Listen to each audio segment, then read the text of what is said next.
Assalamu alaikum dear students, hope you are doing well. Today I am going to start Laplace transform of periodic function. अब आपके पास जो given function है Laplace transform of f of t, उस case में ये जो t है ये आपके पास क्या है, time. Laplace transform of periodic function के केस में आपके पास कैपिटल t आ जाएगा जो आपके पास शो करता है पीरियड ऑफ टाइम. और सिंपली आपके पास जो Laplace transform f of t है वो आपके पास किसके इक्वल होता है, 0 goes to infinity e raised to power minus st f of t dt. और in case of periodic function आपके पास पीरियड ऑफ टाइम आ जाता है, तो उस केस में जो लैप्लास ट्रांसफॉर्म होगी वो आपके पास 0 goes to t, like capital T. अब function f of t is called the periodic function. अब आपके पास f of t आपके पास क्या है कि पीरियोडिक फंक्शन है if f of t plus capital T is equal to f of t. अब यहाँ पर आपके पास t क्या है, टाइम को शो करता है. लैप्लास के केस में आप टाइम टू फ्रीक्वेंसी डोमेन में जाते हैं, लाइक टाइम से आपके पास जो गिवन फंक्शन होता है उसको कन्वर्ट करते हैं फ्रीक्वेंसी डोमेन में. अब यहाँ पर आपके पास f of t plus capital T which is equal to f of t for all values of t and capital T greater than 0, then t is called the period of time. और T आपके पास ये जो capital T होता है ये आपके पास क्या होता है, पीरियड ऑफ टाइम. यहाँ पर ये आपके पास वर्ड टा नहीं है, लाइक आपके पास टा नहीं यूज़ करे फंक्शन टाइम को या कांस्टेंट या डमी फंक्शन सपोज नहीं करे. यहाँ पर ये आपके पास क्या है, capital T is called the period of function f of T. Now Laplace transform of f of t आपके पास क्या है, periodic function which is equal to t plus capital T. Limits of integration 0 goes to t e raised to power minus st f of t dt. और divide में आपके पास क्या आ जाता है, 1 minus e raised to power minus st to capital T. Capital T means period of time. Proof आप इस का करते हैं कि लैप्लास ट्रांसफॉर्म आपके पास क्या है, given function f of t. Definition of Laplace transform आपके पास क्या है, Laplace transform of F of T which is equal to 0 goes to infinity e raised to power minus st f of t dt. अब आपके पास जो Laplace transform है ये आपके पास क्या है, सेमी इनफाइनाइट डोमेन है. अब आपके पास f of t आपके पास पीरियोडिक फंक्शन के अकॉर्डिंग का है, आपके पास वो ये है Laplace transform of f of t which is equal to 0 goes to t e raised to power minus st f of t dt. अब यहाँ पर आपके पास डेफिनेशन के अकॉर्डिंग आपके पास जो गिवन फंक्शन है आपके पास सेमी इनफाइनाइट डोमेन है, तो आप फंक्शन को पीस वाइज फंक्शन में डिवाइड करते हैं. तो आपके पास पहले क्या आ जाएगा, 0 goes to t and t goes to infinity, like Laplace transform of f of t which is equal to 0 goes to t e raised to power minus st f of t dt plus t goes to infinity e raised to power minus st f of t dt. अब यहाँ पर आप suppose करते हैं u is equal to t minus capital T. आप suppose करते हैं एक फंक्शन u और u को आप ले लेते हैं t माइनस कैपिटल T. अब आपके पास u को आपने सपोज किया u is equal to t minus capital T. अब आपके पास दिस इम्प्लाइज है t is equal to u plus t. अब आपके पास अगर t को आप अप्रोच करते हैं कैपिटल T अगर आपके पास इक्वल होता है कैपिटल T के, तो u आपके पास क्या आता है, 0. अगर आप स्मॉल टी को सपोज करते हैं इन्फिनिटी, तो यू आपके पास क्या होगा, टी को अगर आप सपोज करते हैं इन्फिनिटी तो यू भी आपके पास क्या होगा, इन्फिनिटी. अब यहाँ पर जैसे ही आपके पास जो गिवन फंक्शन है उसको आपने कन्वर्ट किया है पीस वाइज फंक्शन में, तो आपके पास 0 goes to t, t goes to infinity. तो आपके पास जो टी फंक्शन है उसको आप टी सपोज करते हैं let u is equal to t minus T. आप सब्स्टिट्यूट करते हैं फंक्शन को, तो लेट सपोज करें कि टी जो आपके पास है वो यू प्लस टी के इक्वल है. अब आपके पास अगर टी जो होगा वो कैपिटल टी होगा तो यू आपके पास क्या होगा, लाइक अगर आपके पास टी जो है कैपिटल टी होगा तो उस केस में यू आपके पास क्या होगा, 0. अगर आपके पास टी अप्रोच करेंगे इन्फिनिटी को तो उस केस में यू क्या होगा, like limits of integration 0 goes to infinity है, तो आप इस फंक्शन की भी लिमिट्स को उसके अकॉर्डिंग बनाएंगे. तो आपके पास जैसे आपने डोमेन को चेंज किया, लिमिट्स ऑफ इंटीग्रेशन में आपने जो गिवन फंक्शन था उसको पीस वाइज में कन्वर्ट किया, तो आपने लिमिट्स को ब्रेक किया, 0 goes to t, t goes to infinity. तो उसी के अकॉर्डिंग आप फंक्शंस को भी वही लिमिट इंसर्ट करेंगे. तो आपने सपोज किया है कि अगर आपके पास ये जो टी है अगर वो 0 होगा तो उस केस में यू भी 0 आएगा. अगर ये जो टी है ये आपके पास क्या होगा, टा होगा, तो उस केस में भी यू 0 आएगा. और अगर आपके पास ये जो टी है ये इन्फिनिटी होगा तो उस केस में आपके पास u क्या आएगा, वो इन्फिनिटी आएगा. और आप जब u का derivative with respect to t लेंगे तो आपके पास क्या आएगा, d u is equal to d T. ये आपके पास u है, इसका derivative with respect to t लें तो d u divided by d t which is equal to 1, तो d u is equal to d T. अब यहाँ पर देखें लैप्लास ट्रांसफॉर्म का फंक्शन आ गया है, 0 goes to t e raise to power minus S T F of T D T plus t goes to infinity. अब यहाँ पर t गोज टू इन्फिनिटी था तो लोअर लिमिट आपके पास t थी, तो जब आपने t को कैपिटल T पुट किया तो u आपके पास 0 आ गया, तो लोअर लिमिट 0 आ गई, और अपर लिमिट जब इन्फिनिटी पुट की तो u आपके पास इन्फिनिटी है। अब यहाँ पर ये जो t था इसको आपने सपोज किया था u प्लस कैपिटल T आ गया, और यहाँ पर भी t की जगह पे u प्लस कैपिटल T, और t से आपका फंक्शन चेंज हो गया u में, तो du आ गया, like dt is equal to du। फिर नेक्स्ट है आपके पास 0 goes to t e raise to power minus S T F of D T plus e raise to power minus, यहाँ पर आपके पास minus S u plus minus minus minus S T, तो e raise to power जो minus S T था उसको आपने constant by outside integral लिख लिया, और आपके पास 0 goes to infinity e raise to power minus s u f of u d u. अब ये आपके पास जो गिवन फंक्शन है वो आपके पास u के अकॉर्डिंग आ गया, like F of you plus t था आपके, इस फंक्शन को आपने सपोज कर लिया एफ ऑफ यू, तो यहाँ पर आपने डायरेक्ट पुट कर दिया e raise to power minus s u f of u d u. 0 goes to t e raise to power minus S T F of T D T, ये आपके पास as it is आ गया, plus e raise to power minus S t 0 goes to infinity e raise to power minus s u f of u d u. अब आपके पास जो minus u plus t था वो आपके पास बेसिकली किसके इक्वल था, t के इक्वल था, तो अब यहाँ पर आपने लिखा है e raise to power minus S t, और इस होल फंक्शन को आपने सपोज कर दिया लेप्लास ट्रांसफॉर्म ऑफ, आपके पास क्या था, यहाँ पर आ जाता है लेप्लास ट्रांसफॉर्म ऑफ u, तो आप इसको लिख सकते हैं लेप्लास ट्रांसफॉर्म ऑफ t, क्योंकि यहाँ पर देखें आपने सपोज किया था u is equal to t minus T और cap small t is equal to u plus टा, तो यहाँ पर आप डायरेक्ट फंक्शन को आपने u की जगह लिख दिया t, तो आपके पास आ गया लेप्लास ट्रांसफॉर्म ऑफ t। अब यहाँ पर देखिए Laplace transform of f of t which is equal to 0 goes to infinity e raise to power minus S T F of t t plus this, अब e raise to power minus S T into Laplace transform. अब आपके पास ये जो whole term है e raise to power minus S t Laplace transform of f of t, इसको आप left hand side पे शिफ्ट करेंगे तो आपके पास जो e raise to power Laplace transform दोनों के साथ कॉमन है, उसको आप कॉमन ले लेंगे, लेप्लास ट्रांसफॉर्म दोनों के साथ है तो आप कॉमन जब उसको लेंगे तो रिमेनिंग आपके पास आ जाएगा 1 minus E raise to power minus S t Laplace transform of F of T which is equal to 0 goes to T E raise to power minus S T F of D t. तो यहाँ पर आपके पास 1 minus E raise to power minus S t जो है Laplace transform of function के साथ multiply है, इसको इस साइड पे डिवाइड कर देंगे तो आपके पास क्या आ जाएगा Laplace transform of F of T which is equal to 0 goes to T, capital T है ये आपके पास शो करता है period of time e raise to power minus S T F of T D t, और denominator में आपके पास आ जाएगा 1 minus E raise to power minus S t capital T. अब यहाँ पर देखिए आपके पास जैसे ही u में आपके पास ये फंक्शन आया u प्लस कैपिटल टी तो माइनस एस कैपिटल टी था, तो कैपिटल टी तो डिनोमिनेटर में आपके पास वही फॉर्म आ गई है, तो आपके पास जो पीरियोडिक फंक्शन थी उसको मैथमेटिकली आपने प्रूव कर लिया कि Laplace transform of F of T which is equal to 0 goes to T E raise to power minus S T F of T D T divided by 1 minus E raise to minus S T. Next है आपके पास Laplace transform of the periodic function. अब आपके पास इस case में जो function given है वो आपके पास क्या है F of T divided by T divided by capital T. अब यहाँ पर देखें आपके पास यहाँ पर ये जो फंक्शन है एफ ऑफ टी इसकी जगह पे आप पुट कर देंगे T divided by capital T. आपके पास डोमेन क्या गिवन है, आपके पास जो टी है वो ग्रेटर देन 0 है, लेस देन है आपके पास टी या होल आपके पास पीरियड ऑफ टाइम को शो करता है। अब यहाँ पर देखें Laplace transform of F of T which is equal to 0 goes to T E raise to power minus S T F of T D T divided by 1 minus E raise to minus S t. Function जो आपके पास with respect to time के साथ आपने integrate करना है तो आपके पास जो डिनोमिनेटर है वो आपके पास उसको आउटसाइड इंटीग्रल लिख लेंगे क्योंकि ये आपके पास कांस्टेंट है, आल्सो कैपिटल टी जो है, तो आपके पास क्या आ जाएगा 1 divided by capital T 1 minus E raise to minus S T into limits of integration 0 goes to t into e raise to minus S t D T.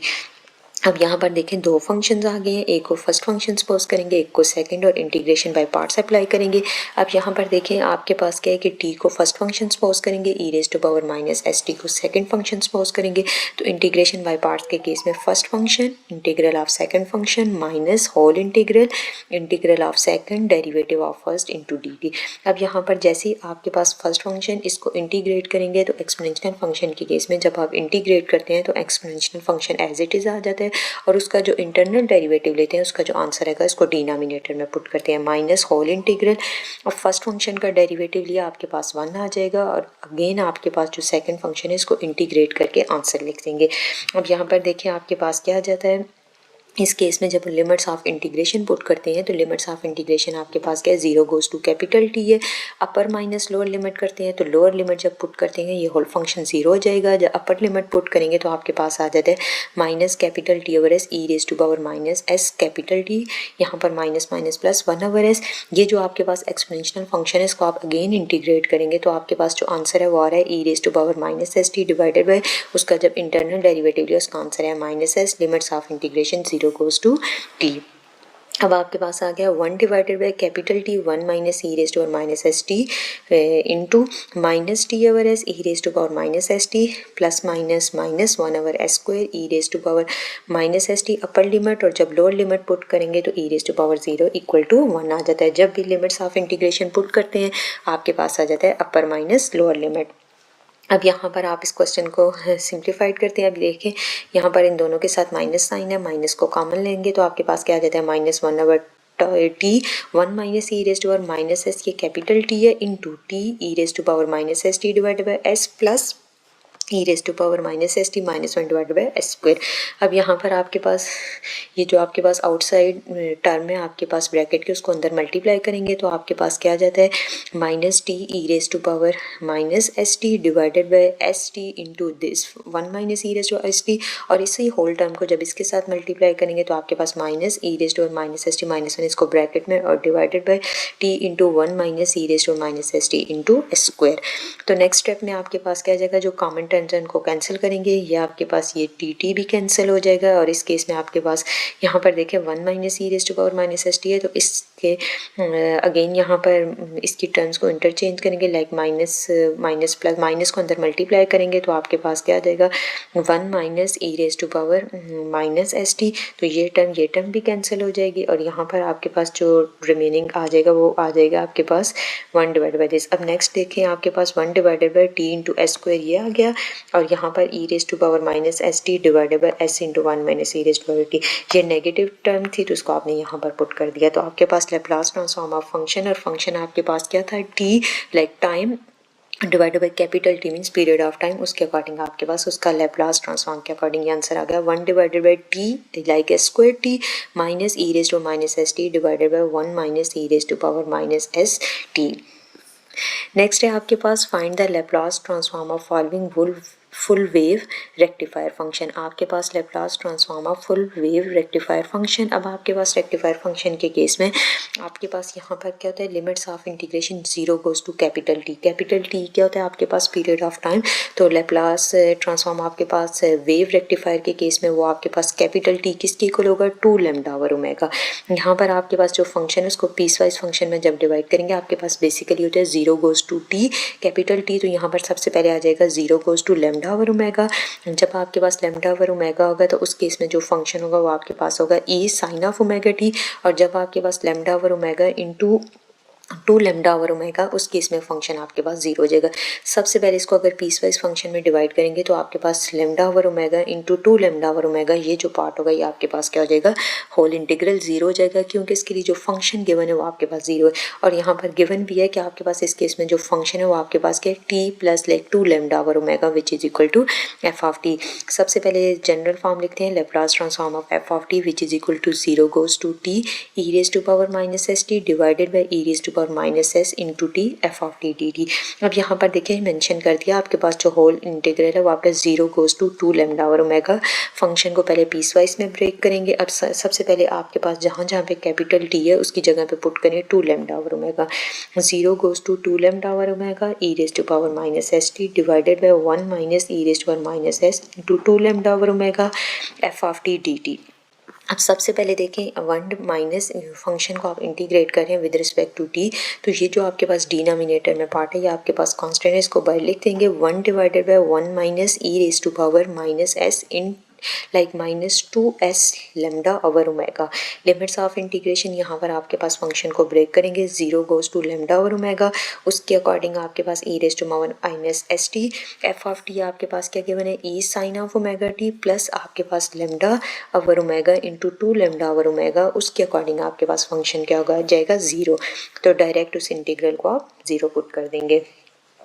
1 divided by 1 minus e raised to power minus 2 s lambda over omega into limits of integration 0 goes to lambda over omega e sin of omega t e raised to power minus s t dt। e भी आपके पास constant है, इसको wide लिख देंगे like e divided by 1 minus 2 s lambda over omega limits of integration 0 goes to lambda over omega sin of omega t e raised to power minus s t dt। यहाँ पर आपके पास trigonometric function है। Trigonometric function के case में जब आप integration by parts करते हैं तो आपके पास नेक्स्ट स्टेप में अगेन आपके पास ओरिजिनल फंक्शन रेपिटेशन में आ जाता है। आपके पास इस केस में इंटीग्रेशन स्टॉप नहीं होती, तो आप इस फंक्शन को सॉल्व करने से पहले इनिशियल फर्स्ट स्टेप में आप इसको सपोज करते हैं let I is equal to this, like let I is equal to this limits of integration 0 goes to E raise to power minus S T sine of omega T D T. यहाँ पर आपने function को indefinite integral के according लेके solve किया है, तो last step में आप इसमें लिमिट्स ऑफ इंटीग्रेशन पुट कर देंगे। तो यहाँ पर जस्ट आपने ले लिया let I is equal to this integral E raise to power minus S T sine of omega T D T. अब यहाँ पर क्या किया है, जो आपके पास ट्रिग्नोमेट्रिक फंक्शन था साइन ऑफ ओमेगा डी को फर्स्ट फंक्शन सपोज किया, इसको second integration by parts put किया है। तो आपके पास इंटीग्रेशन पार्ट्स बाय जब भी पुट करते हैं तो उसमें आपके पास क्या होता है, first function integral of second, इसका इंटीग्रल लिया है minus whole integral of second into derivative of first. अब इसका डेरिवेटिव लिया है तो साइन ऑफ ओमेगा टी का डेरिवेटिव आ जाता है कॉस ऑफ ओमेगा टी, और इसके फंक्शन का इंटरनल डेरिवेटिव लिया है तो ओमेगा आ गया। इस E raise to power minus S T था, जब आपने इसको इंटीग्रेट किया तो इसका आंसर क्या है कि exponential function as it is, और उसका जब इंटरनल डेरिवेटिव लिया उसका जो आंसर है उसको डिनोमिनेटर में पुट किया E raise to power minus S T divided by minus S. इसको आपने सिंपलेस्ट फॉर्म में लिख दिया like minus into E raise to power minus S T sine of omega T divided by S plus minus minus omega over S लिख दिया E raise to power minus S T cos of omega T D T. अब next step में आपने क्या किया, ये आपके पास term as it is आ गई प्लस ओमेगा ओवर एस। अब यहाँ पर देखें again integration by parts apply किए, तो आपने कॉस ऑफ ओमेगा टी को फर्स्ट फंक्शन सपोज किया, इसको सेकंड फंक्शन सपोज किया, तो इंटीग्रेशन बाय पार्ट्स जब अप्लाई किया तो इसका इंटीग्रल लेके आंसर लिख दिया। अब यहाँ पर माइनस होल इंटीग्रल, इसका डेरिवेटिव लेना है, इसका again integral, like integration by parts में आपके पास क्या होता है first function into integral of second function minus whole integral of second into derivative of first. इसका जब इंटीग्रल लेके डेरिवेटिव लिया तो आपके पास क्या आंसर आ गया, यहाँ पर देखें